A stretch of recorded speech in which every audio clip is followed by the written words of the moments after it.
Last night, social media went crazy, when reports started circulating that there were several police officers, yes, camping outside the Beverly Hills St. Andrew residence of the Prime Minister. But before that, yes, we're learning from the constabulary force that an image was circulated on social media suggesting that the Prime Minister was a subject of the force's Most Wanted Wednesdays campaign. The JCF has had a very successful Wanted Wednesdays campaign that has been running for some time now. And the Prime Minister's image turned up on Wanted Wednesday yesterday evening because, again, following the report of the Integrity Commission and, of course, his political opponents, have intensified their attacks on the Prime Minister.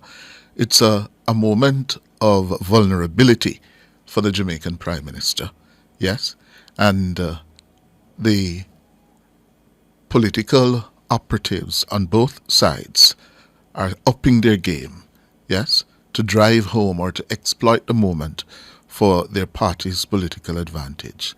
And one of the things they did yesterday was to say that the Jamaican Prime Minister was wanted by his constabulary force. Of course, the JCF was forced to respond and to say the image was doctored and did not originate from any of its official channels. And then, before that ran its course, the report started surfacing that the police were raiding the Prime Minister's private residence in St. Andrew. Yes.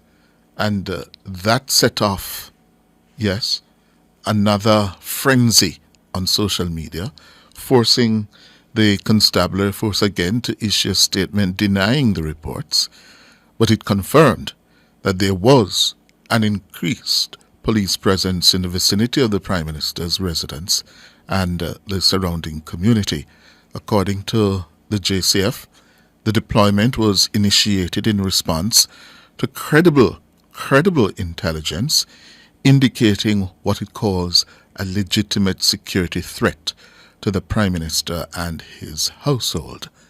According to the JCF, it repelled the threat but will maintain a presence at the location in line with what it is calling standard security protocols.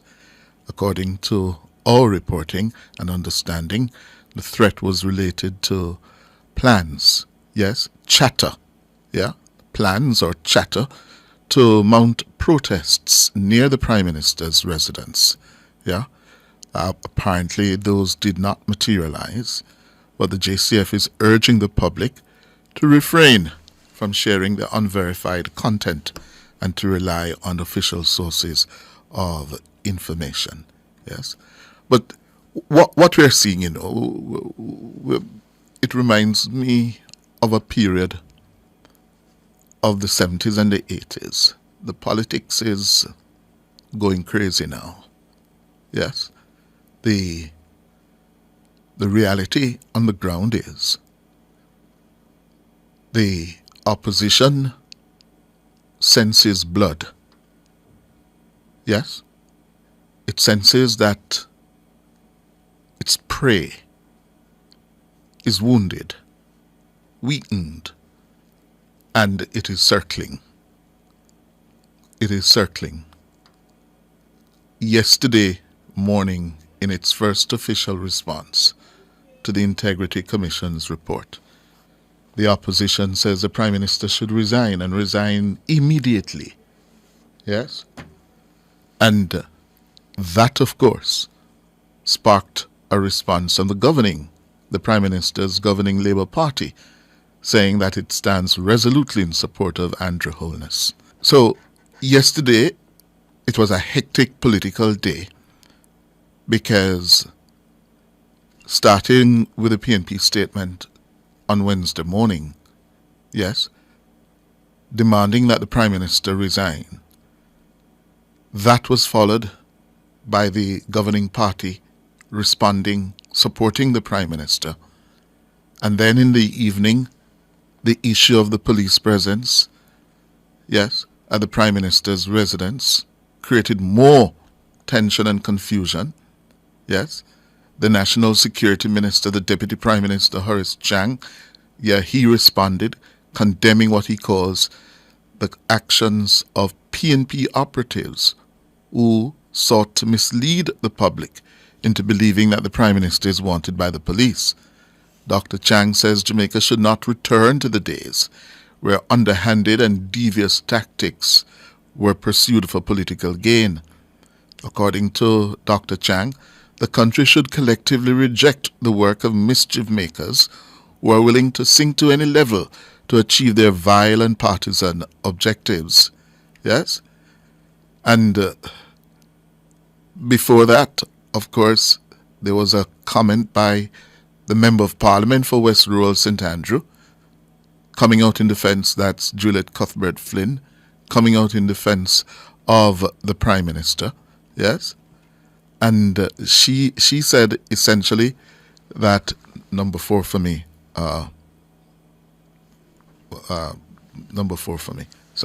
yes, the Prime Minister, she said, should stay where he is, and that in fact two of the PNP leaders, Peter Bunting and Mark Golding, should resign instead. Here's Shalois Michael's report on that.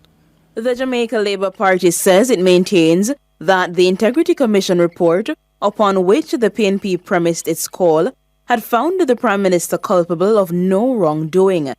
In fact, the JLP says it's noteworthy that the Director of Corruption Prosecution was clear in saying the Prime Minister's explanation is credible and therefore prosecution is unwarranted.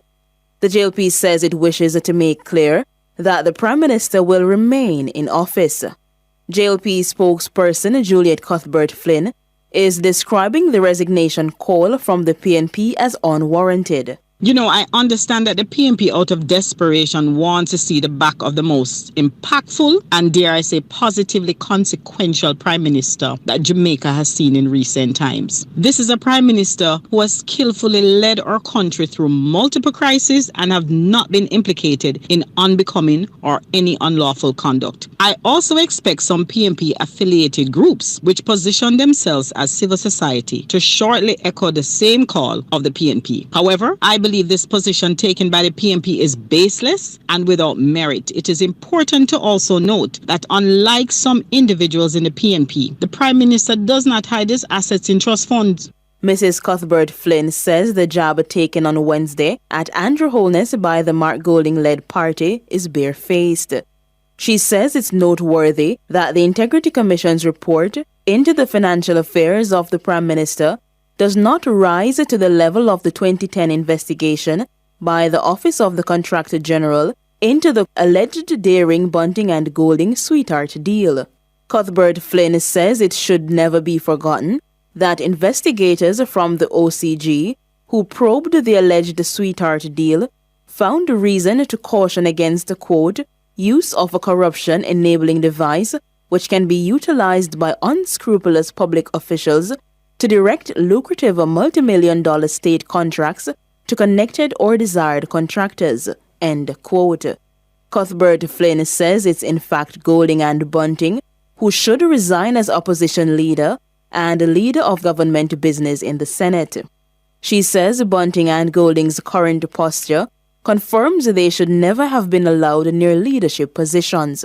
The investigation found that Peter Bunting and Mark Golding's company arrived at a deal with the then PNP administration, and this involved public funds, which was conducted via an irregular and highly improper process. The fact of the matter is, due to the findings of the OCG probe, which is on the record of the Parliament, it is Peter Bunting and Mark Golding who should immediately step down.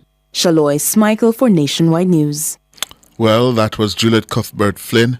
And then yesterday, later in the afternoon, the president of the PNP Patriots, Christopher Henry, also joined, going on the attack, saying the Prime Minister, by staying in office, will compromise the highest office in the land if he refuses to step down. The Prime Minister holds the highest office in the land. We need an independent investigation. We cannot get an independent or impartial investigation unless the Prime Minister demits office. His office carries within itself a number of privileges attached to it. If he does not step aside, we will never know the gravity of this allegation as placed in the Integrity Commission report. 177 pages worth of a number of serious allegations that has led to speculation. That's Christopher Henry, the president of the PNP Patriots. He went on to say that the report from the Integrity Commission leaves many questions unanswered. This is why the Integrity Commission has asked the FID to step in. We have a network that has been inexplainably increased by $67.3 million. And we know that the public salary of an individual, of a civil servant, can't give me that level of increase. We have suspicious financial transfers. Where is that money coming from? Yes, I see Kevin trying to rubbish it that it barely is nothing, but there's substantial financial transfers that are being made to and from these accounts. Where exactly is that money coming from? And the real kicker, in our view, the Patriots' view, is the inconclusiveness of the overseas experts. That's Christopher Henry, president of the PNP Patriots. And in that statement yesterday, the PNP also accused the Prime Minister of deliberately misleading the country and the Parliament. And according to the PNP in that statement yesterday on August 22, 2023, the Prime Minister stated, quote, "I have asked as far and as wide, and I haven't got that response from everyone. But as far as I have been told, no, I have not heard of anyone in my political party being written to for this matter of illicit enrichment. Today," says the PNP, "we know this statement was a blatant lie. Holness was written to by the Integrity Commission on May 5, 2023, informing him that he was under investigation for illicit enrichment. Furthermore," says the PNP, "even as his own members of Parliament attacked the Integrity Commission, Holness addressed Parliament on June 13, 2023, failing to disclose that he was under active investigation. He deliberately withheld the truth from both Parliament and the Jamaican people." And that is one of the developments this morning facing the Prime Minister. Yes, did he mislead the country based on the chronology of events outlined in the report from the Integrity Commission? Yes, that is a gray area that must be clarified. All right? And I can tell you it's 24 minutes after 9. At 10 o'clock, the opposition People's National Party has called a media briefing for 10. Yes? At 10 this morning, where the party president, Mark Golding, and other officials of the PNP will be weighing in. And I suspect there will be more developments, there will be more fireworks from them at that media conference at 10 this morning. And I'm told that as they're finished, it's likely that the Labour Party will be calling a press conference for later today as well. So the political temperature in the country is very, very high. Yeah. The other issue out of the Integrity Commission report is the Director of Investigations, Kvon Stevenson, saying that, listen, we are unable to conclude that the Prime Minister is guilty of illicit enrichment because of the complexities and the several transactions between 3 companies he's associated with. Yes? And as such, we're asking the Financial Investigation Division, the FID, yes, to do more investigative work. This is after the International Forensics Accounting Examiner, yes, spent 6 months, didn't find anything. They are still not satisfied, and they are now referring the matter to the FID and the Commissioner General of Tax Admin. This morning, Government Senator and Attorney at Law Shireen Golding Campbell, yes, was asked to comment on this, whether this is lawful and in keeping with the authority and powers vested in the Integrity Commission under the Integrity Commission Act. This has become moot because Jeanette Calder, the Executive Director of JAMP, said last night on television that as far as she's aware, the Integrity Commission is rightfully, asking for this to be referred to the FID because of an MOU it has signed with the FID some time ago, right? Well, Shireen Golding, she weighed in on that issue this morning, yes? This is what she told Turner and George. The Act does not empower the Director of Investigation to do that. Once the investigation is complete, it is complete. The Director of Corruption Prosecution has ruled. The matter is finished. The Director of Investigation, however, in the course of the investigation, can perform his functions in cooperation with another body. So were the investigation still an ensuing investigation, if he deemed it appropriate, he could cooperate with another body to further his investigation. And it was... But once the investigation is complete, Turner, and he has tabled a report, he has sent the report to the DCP, the matter is finished. He cannot decide that he has done all of this work, but he hasn't found what he's looking for, and therefore decide, well, he's going to do it again. And I want you to understand the concept of that, and I want my Jamaican people to understand the concept of that. When you go to court and you're charged with a crime, the prosecution has the burden of proof. They have the job to convince the judge that you ought to be convicted. If they cannot meet the evidentiary burden to do that, the judge's duty is to discharge the defendant. The Director of Corruption Prosecution has discharged the Prime Minister in this matter.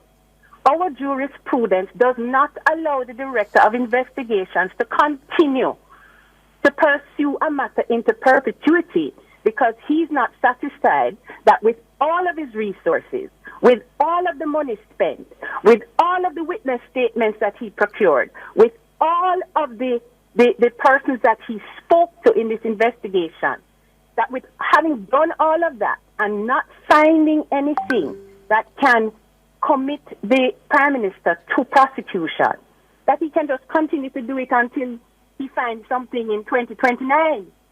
That is not the principle of our legal jurisprudence. The Prime Minister has been taken to task. He has been investigated, interrogated. The matter is over. The DI has not found anything that is worthy of prosecution. So says the Director of Corruption Prosecution. I will answer again by reading the law that we are all required to observe. 54 says, on completion of an investigation